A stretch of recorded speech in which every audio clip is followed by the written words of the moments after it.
Hey, Erika. Hey, how are you? I'm amazing. How are you doing? Great. So excited to talk to you about Survivor 41, season coming up very soon, tomorrow. I want to know about you. Tell me a little bit about your background in marketing and how that helps prepare you for the game. So before playing the game, I actually worked in public relations for almost 10 years. And I think that public relations people kind of get a bad rap because on TV they seem like these spin doctors who, can take a situation and all of a sudden make it seem like something else. But I found with PR, it's actually really about relationship building and knowing how to read a room. So if there's something good that happens, I need to make people think that the business I worked for did it on purpose and for people to know that that happened. But at the same time, if something not so good happens, I'm often the one that has to come in and clean up the mess.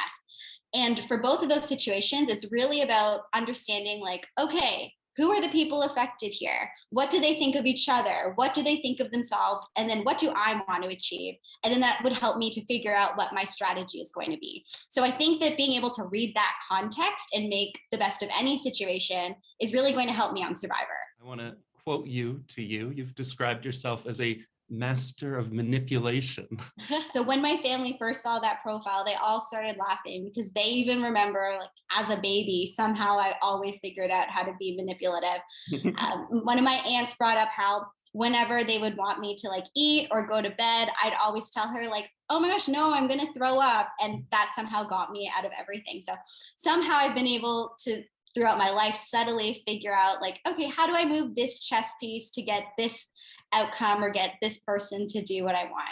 And I think that for me, what makes it so effective is you wouldn't really expect it from me since I'm probably smiling and laughing about it. You've been a Survivor fan for a long time. You even have the receipts to prove it with all of your tweets. Oh my gosh, you read them. Yeah. What has that meant to you? What has it meant to be such a fan of the show, a legitimate fan of the show for this long and to now be a part of it? I'm still pinching myself. The whole time as I was getting ready for the show and even first seeing Jeff, I was like, how is this real? How is Jeff looking at me right now? And even seeing the promos and the commercials, I still can't believe that's little me on the screen. So it's truly it's truly beyond comprehension. But yeah, I also went back and I looked at my tweets from 2010 and sometimes they're like a little cringe, but I'm like, wow, like I've always really been in it. I've always really been in it. I've always really loved it. And I hope that at the very least, it can inspire people who have been longtime fans from the show, longtime fans from Canada in particular, to go out and audition and have an adventure of their own. Yeah. Well, one of your other tweets was very helpful too, because I got to see that you're truly a Canadian because your biggest fangirl moment was over Jann Arden. Yes. Oh my gosh. I feel like I still have like the bruise from when I met Jann Arden. Tell me that story. So it was a few years ago. I was at an event and I got to meet Jann Arden, who as we all know, is an incredible Canadian songstress. And I got to take a photo with her. We chatted for a bit. And as I was walking away, I was so excited that I was texting all my friends this photo with her. And I ended up falling and face planting. And it was a horrible face plant where literally like my cheek was on the concrete and I was bleeding. And hopefully she didn't see. That is like a Survivor moment though. If Yeah. you can get through that, you get through anything. Exactly. You say that you do not have any outdoor skills. Again, this is something you say that you're identifying yourself. You've never, got your own food before outside, never. You talked a bit about made of the mist, but I imagine it's not quite the same thing. Mm-hmm. So do you think that is a necessary skill? Do you think it works to your advantage? What do you feel about that?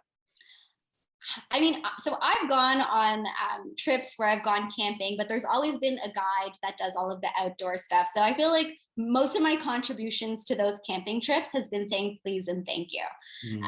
I'd say it definitely very important things to do though, and very exactly. Canadian things to do as well. That's the thing.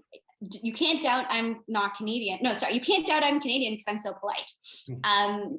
But it of course puts me at a disadvantage. I think what I do have going for me is I have a positive attitude and I'm game for anything. So maybe there could be somebody out there who has the skills, but could easily get tired, or who knows. But at least I know I'm excited. I'm happy to be there. I'll figure out a way to help, and maybe I'll learn a thing or two, maybe I'll become a camper. So you describe yourself as a fan of pop culture, not just Survivor, which is cool. All of pop culture a lot. What kind of things have you really enjoyed? What are your favorite shows? Oh my gosh, my favorite shows. I mean, I just finished watching, oh my gosh, what was the show I just finished? I just finished watching a show. It was, The White Lotus, Yeah. by Mike White, and Alec from David vs. Goliath made an appearance too. So I loved White Lotus. I loved that like discomfort in the comedy and kind of like the different interpersonal relationships that were at play. One of my favorite shows is Broad City. I think that show is hilarious. And I think that the relationship between Abby and Alana is so pure, but just comes to life in just like this outrageous, hilarious way. And I love all kinds of reality TV. So I love RuPaul's Drag Race. I'm really excited for Canada's Drag Race. I love watching Big Brother Canada. So really, like any kind of reality show, I'm probably going to be watching it too.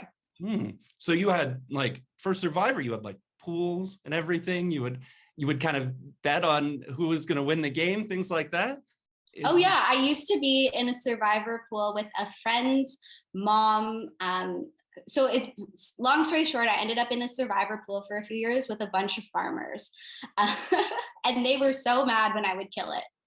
So who are you rooting for? You said the shorter contestants, right? That you could identify there. Who are some of your favorites? Who was your favorite all-time contestant? Oh, favorite all-time contestant has to be Todd Herzog from Survivor China. Without a doubt, 24/7, 365 for the rest of my life, unless somebody really good pops up in the future, who knows? But it's always been Todd.